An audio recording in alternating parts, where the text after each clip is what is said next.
O mundo moderno nos convenceu de que dominamos a noite com nossas luzes elétricas, telas de celulares e a correria frenética do cotidiano. E com isso, acabamos nos esquecendo de um medo ancestral que moldou a vida de gerações passadas. A ideia de que, assim que o sol se punha, o mundo não nos pertencia mais. Antigamente, nas zonas rurais, a escuridão tinha regras bem claras. As pessoas viviam sob um código de conduta muito rigoroso, uma rotina de proteção forjada pelo terror. O mundo moderno nos impôs uma claridade artificial que nos convenceu de que dominamos a noite. Com nossas luzes elétricas e a rotina frenética da cidade, perdemos a conexão com o medo ancestral que, até poucas décadas atrás, ditava as regras de sobrevivência nas zonas rurais desse país. Antigamente, a vida no campo era conduzida sob uma vigília constante. As pessoas respeitavam a escuridão da noite porque sabiam que era um espaço habitado. A rotina era escrita, portas trancadas com trincos reforçados, assim do pôr do sol, janelas vedadas com panos grossos e silêncio absoluto quando a mata ao redor fazia algum barulho.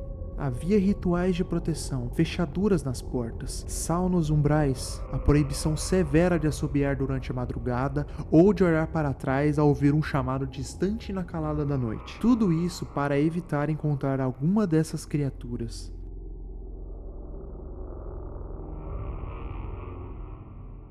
Imagine a cena. Você acorda à noite com um silêncio no meio do escuro. Você sente vontade de virar para o lado e buscar uma posição mais confortável. Mas ao tentar se mover, não consegue mexer um único músculo. O seu corpo não te obedece e como se estivesse imobilizado por uma força invisível. A cada tentativa de se mover, o medo só aumenta. Você tenta gritar, mas a voz morre no fundo da garganta, acompanhada pela sensação de que você não está mais sozinho.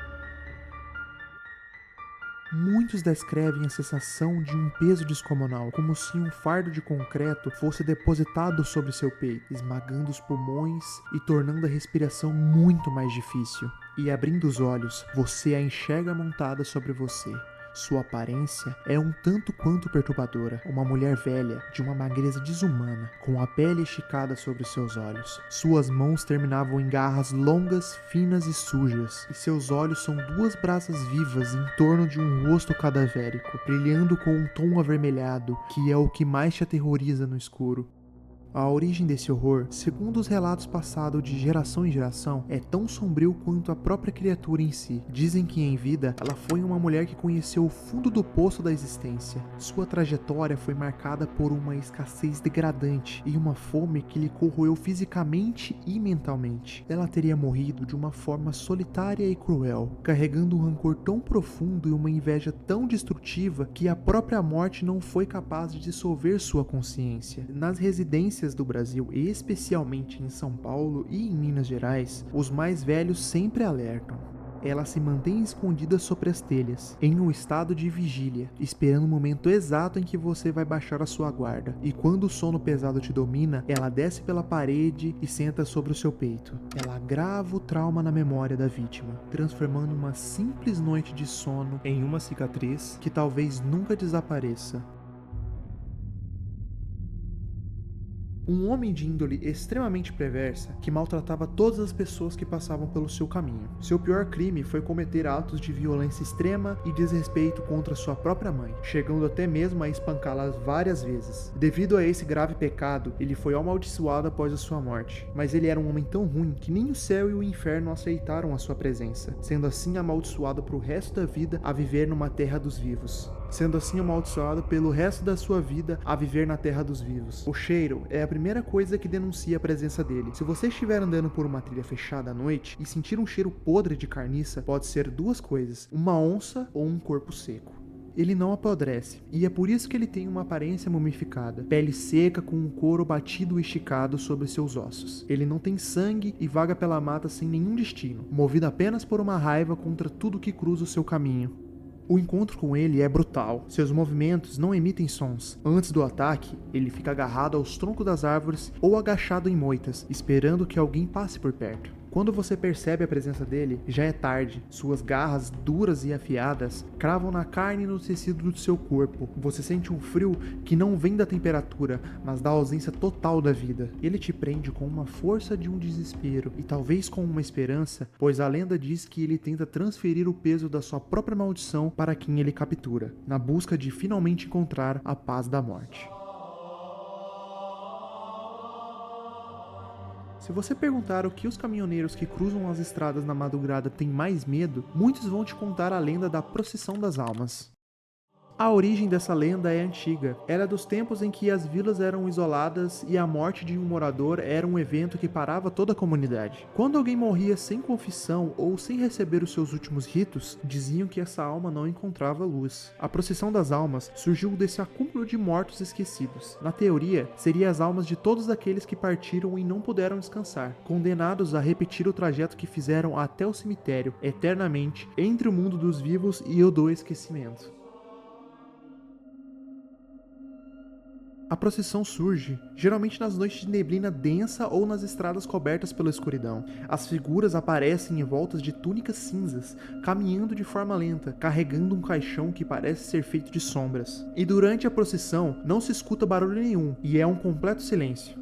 O perigo real ocorre quando alguém cruza o caminho dessa procissão. Se essa pessoa é vista por eles, uma das entidades pode estender uma vela acesa. Se você aceitar a vela ou se tocar na luz daquele fogo frio, você é imediatamente incorporado ao grupo. O seu corpo permanece ali, mas a sua alma é puxada para a fila. Há relatos de motoristas que viram conhecidos, gente da própria cidade que já havia falecido há anos, caminhando naquela procissão. A vítima que é capturada perde a noção do tempo e de si mesma. Ela passa a caminhar ao lado dos mortos noite após noite, submetida à mesma penitência, até que o corpo físico, deixado para trás no acostamento, seja encontrado dias depois, sem qualquer explicação ou ferimento visível. Essa é uma lenda que tem vários relatos aqui no YouTube, onde várias pessoas contam histórias delas mesmas ou de conhecidos que passaram por essa procissão. Se é real ou não, não sabemos, mas uma coisa é certa: se você estiver viajando por estradas vazias e encontrar com esse grupo, se esconda imediatamente e permaneça em silêncio, ou você será apenas mais um novo membro do grupo. A história se passa em uma fazenda isolada no alto de uma serra. Quando vivo, o gritador era um homem movido por uma ambição fria e uma falta de empatia absoluta. Ele vivia com a mãe, uma mulher idosa que, apesar da idade avançada, era a única que cuidava do serviço braçal da propriedade, enquanto ele se dedicava apenas a beber e explorar o trabalho alheio. Mas o homem só veio a se tornar o gritador em uma noite de colheita. Com o intuito de economizar tempo e esforço, ele obrigou sua mãe a carregar uma carga pesada de produtos por um caminho íngreme e traiçoeiro, que levava até o mercado do vale. A sua mãe, que já estava cansada, pediu várias vezes para descansar, mas ele a golpeava com um pedaço de madeira para que não parasse. E então ela caminhou até o limite do seu físico. Quando a subida da serra tornou-se impossível, ela caiu no chão incapaz de dar mais um passo. Em vez de socorrer sua mãe, o homem a arrastou pelos pés por vários metros, tentando forçá-la a continuar. Diz a lenda que, pouco antes de falecer, ela olhou nos olhos dele e, em vez de pedir perdão, lançou uma maldição: que a sua voz seja o único eco dessa serra, e que o peso que me obrigastes a carregar seja a tua sombra para todo sempre. Ele morreu pouco tempo depois, sozinho na fazenda. No entanto, o seu espírito não seguiu o caminho. A terra, revoltada com o crime, não aceitou o corpo, e o seu arrependimento tardio transformou-se em uma punição eterna. Ele foi condenado a vagar pelos mesmos caminhos que ele forçou a sua mãe a percorrer.